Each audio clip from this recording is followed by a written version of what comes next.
Hello everyone, I am here Dr. Ritu Sanpani this side, founder and CEO of 360 Degree Healthcare Studio। तो friends आज हम कुछ चर्चा करेंगे एचपीवी वैक्सीनेशन के बारे में।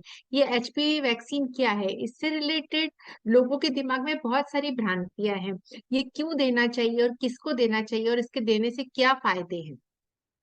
तो फ्रेंड्स, जो सर्वाइकल कैंसर मतलब कि जिसको बोलते हैं बच्चेदानी के मुंह का कैंसर, वो इंडिया में एक बहुत कॉमन कॉज है for the death of the ladies after the breast cancer. Of course first number पर ब्रेस्ट कैंसर है और सेकंड नंबर पर कैंसर सर्विक्स है। तो अभी जैसे हम बोलते हैं ब्रेस्ट कैंसर के लिए क्या है कि आपको जब गांठ आ गई तो उसका पहले हम बायोप्सी करते हैं, फिर हम ऑपरेशन करते हैं। पर सर्वाइकल कैंसर से बचाव के लिए एक वैक्सीन अवेलेबल है। मतलब कि ये वैक्सीन आप पहले से लोगे तो आपको ये कैंसर होने की संभावना काफी कम हो जाती है। तो ये जो एचपीवी वैक्सीनेशन, ये यूट्रस के माउथ का जो कैंसर होता है एक एचपीवी ह्यूमन पैपिलोमा वायरस से होता है। तो अब इससे बचाव के लिए वैक्सीन अवेलेबल है हमारे यहाँ। तो ये वैक्सीन न केवल कैंसर से बल्कि वो जेनाइटल एरिया पे प्राइवेट पार्ट्स पे होने वाली जो ग्रोथ होती है, जेनाइटल वॉर्ड्स जिसको हम बोलते हैं, उससे भी बचाव करते हैं। तो आप लोगों के मन में ये क्वेश्चन आता है तो मैम ये वैक्सीन कब लेना है हमें। तो यूजुअली जो गाइडलाइंस रिकमेंडेड है, दो गाइडलाइंस है फॉर द दो टाइप के वैक्सीन अवेलेबल है हमारे इंडिया में। एक वैक्सीन जो क्वाड्रीवैलेंट, जो चार प्रकार के स्ट्रेन से हमें बचाता है, और जो बहुत रिसेंट है वो नैनोवैलेंट, जो 9 प्रकार के स्ट्रेन ऑफ वायरसेस है उनसे बचाता है। तो अब ये वैक्सीन कौन ले सकते हैं।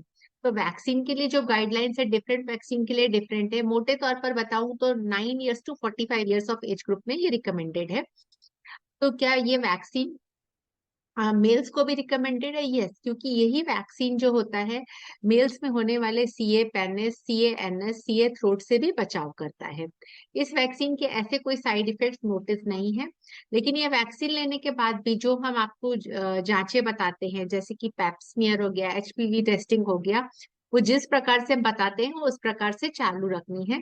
ये वैक्सीन हम प्रेगनेंसी में नहीं दे सकते, प्रेगनेंसी में कॉन्ट्राइंडिकेटेड है।